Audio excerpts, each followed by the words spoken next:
Welcome to Double Fries No Slaw. We are back for a pop-up episode with FSU women's basketball's newest head coach, Brooke Wyckoff. Coach, how are you doing tonight? Hi, TJ. Hi, Richie. I am great. And that intro just got me fired up. I'm Love telling you, I love it. I don't want to call any names, but his name is Brendan Sinone. He works for Knowles 247. And we had him on, and he crapped on that intro. In fact, I do a bourbon podcast with him, and he crapped on it again last night. And I was like, this intro is amazing. I So thank you for love it. saying that. I Thank love you. it. Yeah, that's very It has cool. like kind of a sports bar vibe to me. Like, I don't know. It's very It does. Tallahassee, It's I feel quick like. to the point. It's Yeah. flashy. I love it. He can get lost. So I thank you. Thank you for hanging out. We appreciate it. A lot has changed since the last time you were on. I think it's your third or fourth time on. Yeah. But a lot has changed. Named the FSU women's basketball head coach. It's really come full circle now, right? Like we talked about it before, from playing here to going on and then playing professionally, coming back and being an assistant coach here, covering for Coach Sue during the 2020 year, and now as the head coach. Has it fully sunken in yet? Like, are you too busy for it to how crazy is Yeah. it? Has it sunken in? Kind of how have things been the last month or so? Yeah, there's moments where I'm like, oh yeah, this is me. I'm the head coach. Because it really has been just kind of business as usual. Like we're just pushing forward, doing what we do, grinding with the players, all that stuff. So there are moments where I have to kind of like pinch myself and say, wow, this is me. But it's been so great just to have the opportunity and really the privilege just to just be already in motion with it all and just dive right in while we're already flowing. Yeah. Yeah, and coach, we talked a little off air, but both Michael Alford and President McCollum had very high praises for you in the press release that was initially released. Just how with pretty much a new administration, with a new school president, a new athletic director, but you were able to build that relationship with Michael Alford, obviously, with him being here. How special is that to know you have the support from, the two top people when it comes to Florida State athletics on campus as you get ready to take over, knowing you had your dress rehearsal, like TJ said, in 2020, and obviously you impressed them enough to, get the full-time job right now. Yeah, it really means everything. I mean, without that support from the top, and you can't build much. You're just kind of on an island, and that's why I feel so fortunate that President McCullough and Michael Alford have both just from the very beginning been so supportive. First and foremost, supportive of Coach Sue and her decision to leave us and to go off into the sunset and retirement. But also just to open up the opportunity to hear me out, to believe in me, and entrust me with this program as we move forward. So I'm super excited about who they are and their leadership and their commitment to women's sports. I mean, President McCullough is a huge women's sports fan. He sits in the dugout at softball games. He's holding the national championship trophy for the soccer team, and has to come to our games. His wife Jay is amazing and just has a vision for how we can pack the arena. And then Michael Alford and his commitment to women's sports too. I mean, he really, really cares, and he cares first and foremost about our student athletes, and that's what you want in a leader, someone that just values the experience of every student athlete, no matter who they are. And so he's going to pour into that, which means he pours into us as coaches, and just to build that experience and make Florida State athletics the best it can possibly be. So I'm super blessed and excited and thankful for their leadership. Yeah, and coach, normally when you follow a legend out of school, that's got to be a little scary. But at Florida State, we've seen a lot of success with it. Coach A followed Joanne Graff, who was, the most successful softball coach of all time. Look what the softball team's at. Yeah. Obviously, Jimbo following Bobby Bowden. You have Meat, starting to build what he's building over at the baseball stadium. Yes. So there's got to be some pressure, but it must be comforting knowing there's so many coaches either on campus that have been here recently that have followed legends and found success. Absolutely. Yeah, it is pressure, but it's a good kind of pressure, because it means you're at a place that has something, has a foundation laid, and that is a great place to start out at, where you're not starting from ground zero. You're not trying to get people to believe in a vision that they haven't seen. They know what it's like to experience excellent Florida State women's basketball. And that's what they expect. And so the pressure's there, but at the same time, we can just keep going and push forward from that level and not have to start all over from the bottom. So I'm surrounded by great coaches that have done that and continued on an amazing legacy. So I feel like we have the mojo here at Florida State to be able to do that. And I'm going to work my tail off every minute of every day to make sure that this thing keeps going in the right direction. We talked about this a little bit off air, but you had other opportunities, and you could have pursued other opportunities to coach at other places.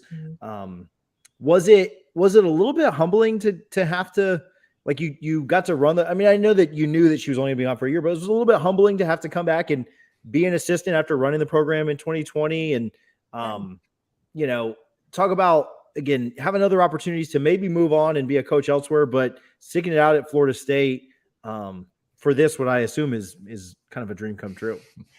Yeah, it was humbling, but in a good way. It was like I got a trial run during that interim year and certainly learned a lot while I was in it. But being able to take that step back and watch Coach Sue, who's done it so well for so long, have her step back in and see how she responded in so many different moments that I had recently encountered, and see how she did it. I was humbled every day by the grace, the poise that she did things that I might have struggled with when I was the interim. But no, Florida State has been who I am since I was 17 years old. And I did have opportunities elsewhere, and I was very, fortunate to have those and really took them seriously. But at the end of the day, it's like, why I have such a great thing going here. I didn't want to just drop everything, just to go pursue something else. This is my home. This is where I love to be. And so being under Coach Sue's leadership was really, I wasn't going to trade that for much, even just as being an assistant coach, I wasn't going to trade that for just anything. I mean, and so I'm so glad that I stuck it out. I'm so thankful for what she invested in me, the opportunities she gave me to grow as an assistant. That was the other thing. She gave me so many opportunities to grow and try new things and to take control of certain things that I didn't feel like I needed to just get out of here to experience other things. Like, she gave me that opportunity. And so I'm very thankful. Saw you in the press conference. It was emotional. Like, just letting you know, like, I know it was for you too, but even from Tampa, like, they showed the video of Avery, and like, I've got little kids and we've got another one on the way. Like, it's just crazy here, but they show like the video of Avery. Like, I'm so excited for my mommy to be, and I'm like, Kara, come watch this. Like, this is, and then obviously in the press conference, you talked about, what it meant to you. And, you talked about a lot. Sue. Yeah, but we were all crying too, like in front of our computer screen. So how cool of a day was that? Also on your birthday, like happy late birthday. But like, how was that, like the most emotional day, like just of all time? Like, does anything ever compare to that? No, I mean, now I keep telling everybody, like, what a memorable way to turn 42, because otherwise 42, I'm not sure that's one, for the books. So no, it was an amazing day. Really, I had no idea what to expect. I thought, I figured I'd be so nervous and so keyed up that no tears would come. I was so wrong. I mean, we pulled up, I was in the car with my husband and Avery and Michael Alford. We had the police escort. We pulled up in front of the stadium, the Unconquered statue, and the band was there. The cheerleaders were there. And as we pulled up, I'm like fighting back tears, like with all my might, like, oh my gosh, I'm already emotional. I'm already crying. It really was just the the best way to kick this whole thing off. I felt so supported and surrounded by, fellow Florida State Seminoles that I already knew, like it wasn't all new to me. These weren't brand new people. These were people that I've known forever, have felt their support for so long, and to have them all there in that moment with me was truly amazing. To have Coach Sue there experiencing it all, and just being able to thank her in person. That's something special that obviously doesn't happen at just any job, new job. So thankful for it. Thank you guys for watching. Appreciate it. Yeah. And we weren't the only ones, Coach. You had quite a few other head coaches in attendance at the press Yes. conference. Really cool to see, So cool. like Coach Ham showing up in Norvell. Yes. There to support, because it's I don't know how often it is. I don't watch other press conferences, even for football, of other schools. But that was really cool just to see the sport, because we've talked to Sue about the fraternity of coaches on Florida State campus. We've talked to you about it, and then to see it live in action, awesome. Speaking of coaches, you're building a staff right now. Yeah. I don't know what Florida State fans are going to think about your first hire here. All joking aside, we clearly take this rivalry seriously. I know. It's a thing. But you announced the addition of associate coach Bill Ferreira to our staff. Gator graduate, coached at UF, but most recently at St. John's. But in all honesty and seriousness, a very good track record. What relationships did you have, if any, before him? And there had to be some fun jokes in the interview process about him coming to work for Seminole, right? Yeah, totally. I it's so funny. We've had a Gator on staff before, Danielle Santos. She played at Florida. And was an assistant for us a while back, and was amazing. And really our program grew, and we went to Elite Eights and everything with her. So I had some experience working with Gators. But Bill and I have known each other for years, just through the basketball world. He's somebody that I would see on the road in July when we're recruiting, and we'd strike up a basketball conversation. I'd see him, we'd go to, conferences for professional development, and he's speaking or I'm speaking, and we're there just trading ideas. And I just always respected his mind for basketball, and also just his demeanor. I knew, just in talking to him, I knew that his personality was something that is one that would complement mine, which is really what I need as I'm stepping into this role, is a staff that complements me, and is also going to be great with our players. He's an amazing teacher on the floor. He's a great recruiter. And so when we started the interview process, and we're talking about, the jokes about him being a Gator, he let me in on something that I did not know, which is that he did his freshman and sophomore year at Florida State. He originally chose Florida State, and he followed love to Gainesville. So I can't blame him. He went to Gainesville for love. He followed his girlfriend at the time. And, we're all guilty of things, Just guys are stupid. Like, that's just what it is. We're just dumb. Right. So I said, you know what? I really can forgive you now. But he's been amazing. He's off to an amazing start. I'm so happy to have him. I knew he was my first call when I got this job, and knew I needed to hire somebody. So he's really going to be a catalyst for our growth and pushing this thing forward, along with Coach Tolles and Coach Carter, who have been amazing. I'm so happy that stayed here on staff with me as well. Yeah. Okay. I guess given the fact that he originally picked Florida State, and especially a 20-year-old guy, I was a 20-year-old guy. We make dumb decisions. So Right. all right, we accept him. We welcome him on, and maybe we'll have him and you on the podcast here in a few weeks or so to get to know him as well. Yay. Awesome. But you've mentioned you haven't even been on the job for a month yet. You mentioned pretty much you've been consumed by the portal. Obviously, you have a heavy football fan listening, so they know all about the portal. The Florida State football fans are definitely committed to that. But how difficult is it taking over so early in the portal era, right? Because obviously you have a great resource in Coach Sue, and you can go ask her about just about anything except the portal because she had such an established program. It's not to say she didn't take transfers. Right. But college basketball is really blowing up in men's and women's.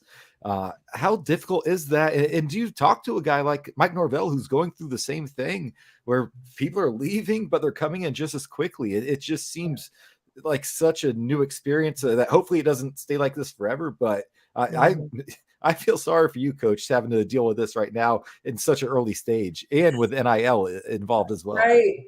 Yeah, it's a new normal. And that's the thing that we can, as humans, as coaches in athletics, all of it, like we love to complain. We're not great with change. And that's something that it's just, you know what? It's the new normal. This is what it is. The transfer culture is here. I think it's here to stay. Hopefully it won't be as nuts as it's been, with this extra COVID year that a lot of these athletes have. There's a little bit more willingness to move or use that last year, that fifth year after they've graduated. So that adds to it. That won't be around forever. Obviously, there's only a couple classes that have that COVID year still left. But yeah, it is all consuming. The transfer portal is all consuming. And so really what we want to do is view it as an opportunity. So it's an opportunity clearly for the student athletes that want to move on to a different situation. Great opportunity for them to find something new, what they're looking for, a better situation. For us as coaches, it's an opportunity to really, build a team that could look completely different from what a team was a year before or 2 years before.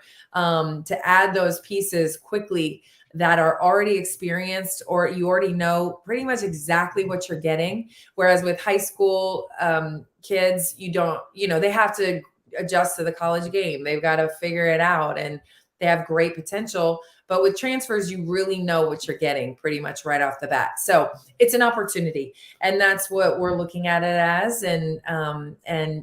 So May 1st is, at least for women's basketball, May 1st is the deadline. If you want to transfer or use that one-time transfer rule and not have to sit out, your name has to be in the portal by May 1st. So, people are getting stressful week, Coach. Yeah. I mean, it's just, like it's crazy. And April has felt like the longest month, but honestly, it's a good thing if you view it as an opportunity. And, again, it is the new normal. The same with NIL. We can complain and say, coaches, we all love to complain and, oh, this is crazy. This is ruining everything. But it is what it is. And if we're going to be in this business, we got to embrace it. And so that's what we aim to do. So you mentioned NIL, and we'll talk a little bit about that. But before we take it super serious, outside of Guthrie's and Jimmy John's, if NIL existed back in your day, like what would have been your, who in town would you have been going after for like an NIL deal? Oh my gosh. Back in my day, I'm trying to think where I was. I don't even know. I mean, I don't know. That's what I think about. It's like, what would we have been doing back then? I mean, I don't know. I'm trying to even think. It was so long ago. I was eating peanut butter and jelly. This is the other thing. We didn't get the scholarship money that kids get now. So my diet consisted of whatever was at training table, and then peanut butter and jelly and spaghetti at home. We didn't really, we weren't out and about as much, but it's so interesting to think, what the possibilities could have been if we had NIL back in my day. But it's another really cool opportunity, obviously, for these student athletes. And the more we learn about NIL, the more time that passes. It only started last July 1st, which is crazy. Now we're starting to see how all student athletes can really and truly take advantage of it. At first, it felt a little confusing. It's like, well, obviously we see, these star football players, men's basketball players women's basketball players getting these amazing, headlines, deals. But now we're starting to see through some other avenues, how everybody can benefit from it in an easier way. So I'm excited about it now that I fully, grasping, how it can work. And I think Florida State has some really cool things in place just to educate our student athletes, connect them. Obviously, we can't bring them deals. It's against the law in Florida for right now for anybody at Florida State to like give a deal to a kid. But there's a lot of resources that Florida State has provided to really help us with this process and navigate it and, just educate about opportunities that are out there for all student athletes. Yeah. Talk to us about, I know you've been busy. And so if there's no like real recent update, we'll give you a little bit of a slack for this last month, but talk to us about Moms in Coaching. Maybe for those that don't, it's been a while since you were on. Just talk to us about the entire kind of platform and any kind of recent updates from it as well. Yeah, thanks. I love that you guys ask. I am so appreciative that you bring Moms in Coaching up because it's one of my biggest passions. Really, it's just a group of moms that also coach, mostly at the college level. We have some people involved that are coaching high school, and there's some moms that are coaching on the professional level. But what it is, it's mostly a support group for us moms that are doing this coaching thing and having to balance or try to balance being a mother, being a coach, the rigors of travel and recruiting and the long hours in the gym, combined with parenting. And so we have meetings every year at the Final Four. We do a podcast. We have, social media. We've done a newsletter. But really we want to be a resource for new moms or more moms that just have questions as their kids grow up. We just have a bunch of mothers that have kids of all ages. Some are out of the house. Some are just have newborns. So it's a great way to connect and really get that support when you feel like, man, am I crazy for doing this? Like, what is life? Like, why am I doing all this? The other thing is that I love about Moms in Coaching. It's a platform really to build awareness that, hey, there's so many moms out there doing this. When I was in college, even as a young coach, when I didn't have children yet, I had no idea there were so many parents doing this, and mothers. You see women coaching games and you see them on the road recruiting. Very rarely do you see them with their kids. So you don't know. And so for any young women out there that are thinking, can I do both? I love to coach, but I also want a family. I'm not sure I can do both. We want them to know you don't have to choose. We want you to keep coaching. We need women in coaching. And we want you to have a family, and so being able to do both is really important to us, and to let other people know that this is happening. It's doable, is just one of the things that about Moms in Coaching that I love the most, that we can get the word out to those young ones that may be questioning, where do I go from here? Do I have to choose one path or the other? If you have any prospective moms in coaching that need some practice in the Tampa Bay area, please just let me know. I'd be more than happy to give them. Yeah, I just want to introduce them to like what that experience is like. So I just want to support the cause. Yeah, don't scare them away. Yeah, you're right. That's great. Yeah. I want to ask you this, and somewhat of a delicate situation, but also like want to kind of get your take on it and want to chat through it. Obviously, Coach K was here and had a ton of success, and unfortunate that he's no longer with us. We loved having him on. He probably made my favorite quote that's ever been said on this podcast when we had him on after they lost the national championship. And obviously remember that year for them was weird because they like played the championship like in April, and then or maybe like May or June even. And then they played it again like in November or December or whatever. So and he came on and he was like, we asked about it. And he's like, listen, I know you get a lot of coaches on here that like sandbag and stuff, but like, we're going to be a good team. This is not a rebuilding year. Like we're going to be, and then they go out and like have the best year ever and win it all. So unfortunate that, he's no longer here, but Florida State goes out and poaches the the best that the SEC has to offer, and bringing in Coach Penske, there were rumors and there were chatter just about, well, maybe there's an investment level from Florida State that's not all the way there in athletics or women's athletics or whatever. But, going out and getting a coach like Penske to coach and to kind of follow in his footsteps is pretty impressive. But can you just speak to that? Like how, you've been at Florida State for a while. Can you speak to the confidence that you have in the administration and the investment that does exist in not only athletics in general, but women's athletics? Yeah. Well, first of all, like you guys, I'm a huge Coach K fan. He was always such a big supporter of our program, of Coach Sue and of me. I wish him the best. We miss him like crazy, but things happen. And again, this is sports. This is, we shouldn't be surprised by anything. But I love this new hire of Coach Penske, and it really does speak to me of the investment level that Michael Alford has in women's sports. Like I said at the beginning of the show, like I truly believe in his passion for this place, for the success of all our sports programs, and for the experience of our student athletes.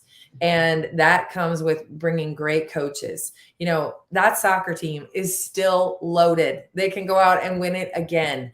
And so he's invested in those kids. They're here. They want to be here at Florida State. And, he proved that by hiring a great coach. And so I'm really excited. And again, it speaks to just the passion and the commitment level that Michael Alford has for every student athlete at Florida State.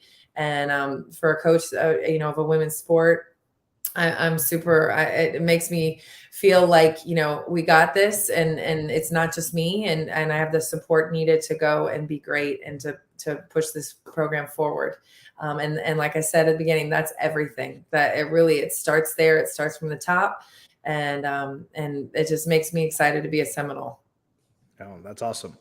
Coach, another great one we've seen real quick. Coach Penske looks like a brand new soccer field. So again, the investment level is there. It's not publicity, but it's nice to hear you reinforce that. But yeah, how about that? Get a brand new soccer field coming to the top program in the country. Right. Yeah. As it should be. That's great. I'm super excited for that program, and mostly for those student athletes. They deserve great things, the best. And Michael Alford is committed to doing that. So awesome. I'm excited.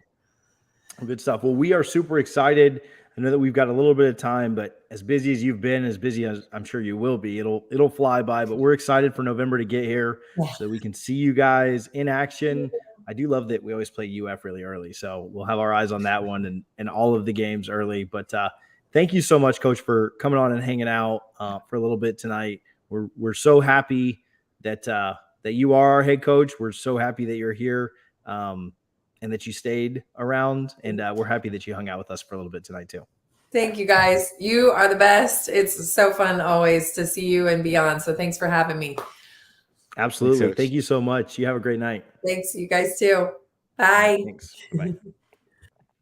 Coach Brooke Wyckoff of FSU Women's Hoops. She's awesome. Like I said, she's getting up there on, we might just have to make her a co-host at some point here, but she's getting up there on appearances. So good stuff. No, she's awesome. She talked about a lot of really good stuff, good info. Again, love how we closed it too with the investment. There's been different stuff on Twitter that people have talked about, just whatever, right? Like we don't have to go into all of it, but I believe we've had more women's athletes on this podcast than we've had, like current athletes than we've had males, right? We've talked with more of the, there are more women's coaches than men. So anyway, like it just, I'm glad that we have gotten an opportunity to see those sides of athletics. And I'm glad that she kind of restated that the investment is there from FSU, because our women's programs are pretty elite. And so I'm glad they're going to stay that way. Any closing thoughts before we get out of here? Coach Brooke's just the best, right? Like, how lucky are we to go from Coach Sue to Coach Brooke? And it's no surprise to see Coach Brooke, how awesome of a woman she is, playing for Coach Sue and having that relation for relationship for all of those years. Really excited to see what happens in her tenure, and I wish her a very unstressful next few days as we always see who enters the portal and who doesn't. But that's every coach in college right now, regardless of sport. So we'll have a football pod Sunday, guys. I'm sure there will be portal news that has not even happened yet. Especially with this deadline. Yeah, no doubt about it. So, well, good stuff. Well, we appreciate you guys for hanging out. Want to give a real quick shout out to Guthrie's. You can visit both their locations at 1818 West Tennessee Street and 2550 North Monroe. And also want to shout out Garnet and Gold. Appreciate all of their support. I'll put their logo back up there. I took it off for just a second because we had Brooke on and you couldn't see her nameplate. But appreciate Garnet and Gold as well. If you shop at Garnet and Gold, shop online and use code NOSLAW, NOSLAW, to get 15% off. Even if you're in Tallahassee, you can shop online and go pick it up at the store. You save on the shipping. Check out garnetandgold.com. All three locations, big supporters of FSU and Double Fries No Slaw. His ears must have been burning because we just got a follow from Coach Ferreira. So you talking bad about him there for a minute, ended up working out okay since Brooke told the story. So appreciate everybody that tuned in. Appreciate it if you watch this. If you could do us a favor and share it, we would certainly appreciate it. We will be back. Actually, we've got another one of these pop-ups tomorrow night. We'll take it from the court to the diamond. So little baseball for you guys tomorrow night. Thank you for hanging out. We'll see you tomorrow night, and then we'll see you on Sunday for our regularly scheduled program. Until next time, go Noles.